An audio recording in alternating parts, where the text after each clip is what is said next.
Үстүбүздөгү жылдын апрель айында Ак Босого жаңы конушунун тургуну 1-май райондук ички иштер бөлүмүнө арыз менен кайрылган. Жабырлануучу арызында аталган жаңы конуштагы үйлөрдүн бирине уурлар киргендиги тууралуу жазган. Ак Босого жаңы конушуда деген белгисиз адамдар үйүнө кирип барып, терезе аркылуу үйүнүн ичинде баарын чачып отуруп, акча 525 000 сом анан алтын буюмдарын урдап кеткен жөнүндө арыз келген. Ошонун негизинде деген кылмыш иши козголуп, ыкчам издөө, иликтөө иштери деген жүрүлүп башталган. Аты жөнүң ким? Ашынбек.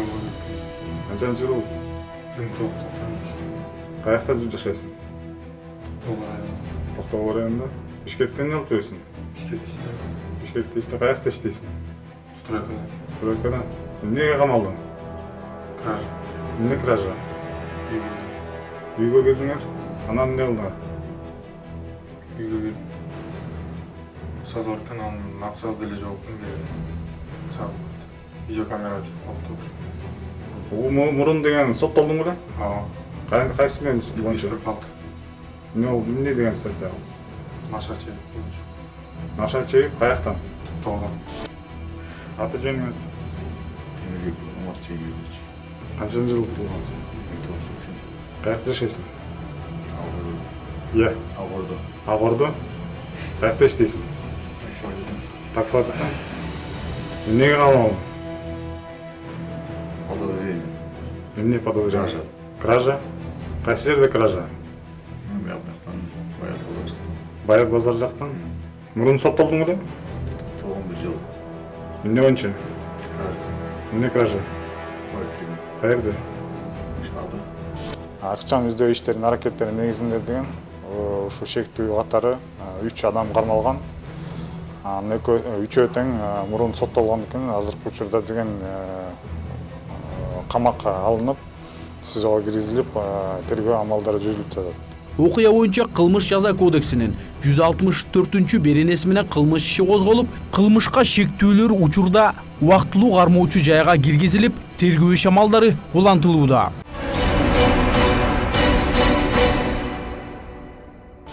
Первое место DVD.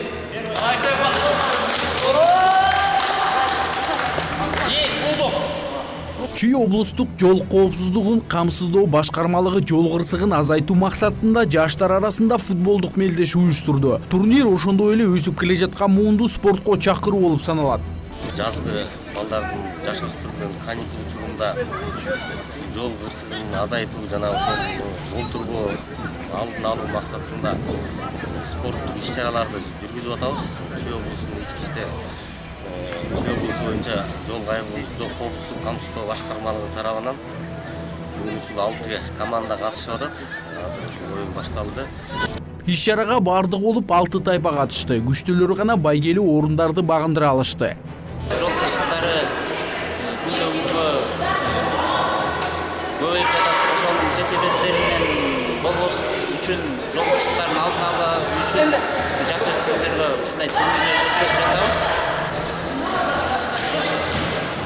Мындай турнир жыл сайын аталган башкармалыктын демилгеси менен өткөрүлүп турат. Бишкек шаардык ички иштер башкы башкармалыгынын башчысы жарандарды кабыл алуу учурунда Бишкек шаарынын тургуну арыз менен кайрылган. Ал арызында 2017 жылдын май айынын сентябрь айына чейин Айзимжан уулу Ринат аттуу жаран Казакстанда абакта жаткан агасын жогорку жактагы таасирлүү адамдардын жардамы аркылуу Кыргызстанга экстрадициялап берүүнү убада кылып, арыз ээсинен 551 000 сом акча каражатын алгандыгын жазган. 2018 жылдын 27 февраль күнү Бишкек шаарынын тургуну 1979 жылы турган Азимжан уулу Ринат шектүү катары кармалган Азимжан уулу Ринат менен тиешелүү тергөө амалдары жүргүзүлүп, 27 февраль күнү убактылуу кармоочу жайга киргизилди. Азыркы учурда аталган кылмыш иши менен тиешелүү тергөө амалдары жүргүзүлүп жатат. Сиз эмне боюнча кармалдыңыз? Бирөөдөн акча алдым баска.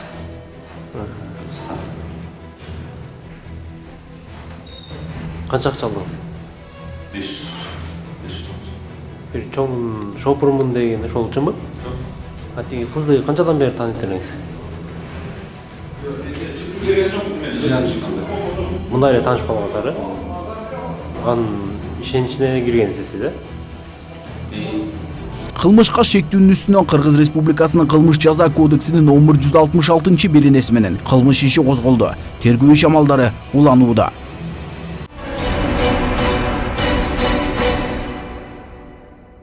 2018 жылы 18 февралда Аламүдүн менен Жайыл райондук ички иштер бөлүмүнүн криминалдык милиция кызматы көп суммадагы каражат уурдады деген шек менен жаранды кармашкан. Аны жана жакындарын өлтүрөбүз деп коркутуу акча катылган жерди көрсөтүүнү талап кылышкан. Милиция кызматкерлери Аламүдүн райондук ички иштер бөлүмүнүн ыкчам иликтөө тобу келгенге чейин далил катары алынган акчанын $39,000 кымырып алышкан. Аталган факты боюнча башкы прокуратура тарабынан Кыргыз Республикасынын кылмыш жаза кодексинин 304 жана 305 беренелери менен кылмыш иши козголду. Аскер прокуратурасы тарабынан өрткө каршы күрөшүү кызматынын кызмат адамдары Бишкек башкы архитектура менен бирге өрт коопсуздук эрежелерине жооп бербеген, курулуштарга өрт техникалык кортундуну мыйзамсыз берип келгени боюнча жолго коюлуп калган коррупциялык схема аныкталды. Аталган фактылар боюнча Аскер прокуратурасы тарабынан Кыргыз Республикасынын кылмыш жаза кодексинин 304 жана 315 беренелери боюнча 6 кылмыш иши козголду.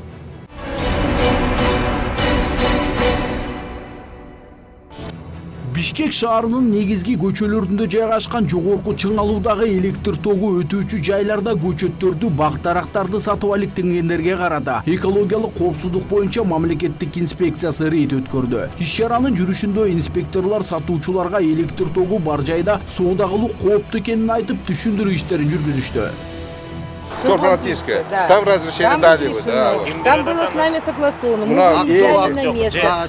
Кто там просил? Часть земля это. Мы не просили, это нам мэрия предложила. Мы поехали, посмотрели, да. Добро дали. Дали добро давать там. А сюда добро мы не давали. Не согласились, Не да? согласились. Это получается, это место частная территория. Это частная территория. Какая частная? Вот это долгосрочная частная территория. Чья? Узнавайте.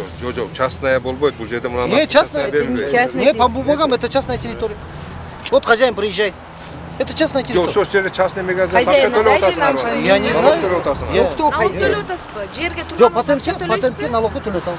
Жоқ, патент алып Жерге. Жоқ, мэрияның рұқсаты бар. Нам мэрия приехала, установила весь освещение специально в эту сторону. Видите? А вот эти 6 рекламные это. И рекламные щиты они установили. Установили. Есть удостоверение. Вот. Муниципальная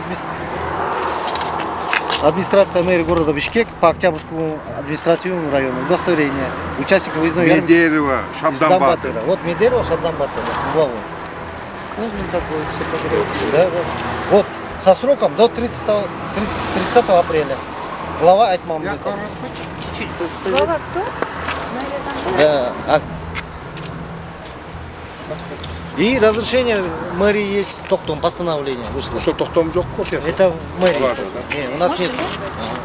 Маалыматка ылайык сатуучуларга айрым учурларда жергиликтүү бийлик тарабынан мыйзамсыз уруксат берилген фактылар дагы бар. Бүгүнкү күнү экологиялык коопсуздук боюнча мамлекеттик инспекциясы тийиштүү документтерди кайтарып алуу боюнча атайын органдарга кат жөнөтүү иштери жүрүп жатканын кошумчалашты.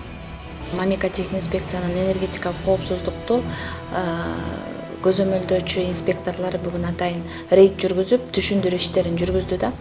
Электр энергиясы өтүүчү жерлерде курулуш жүргүзүп алганбы, же болбосо жанагындай соода жайларын тургузуп алганбы, же болбосо ошондой балаты көчөттөрдү сатып аткан жарандарга биз тыюу салып атабыз. Албетте бул уруксатты кээ бир учурларда жергиликтүү бийликтер тарабынан дагы мыйзамсыз берилип калган учурлар болуп атат. Бирок жанагы мыйзамсыз берилип калган тийиштүү документтерди кайтарып алуу боюнча дагы биз тийиштүү органдарга кат жөнөтүүдөбүз.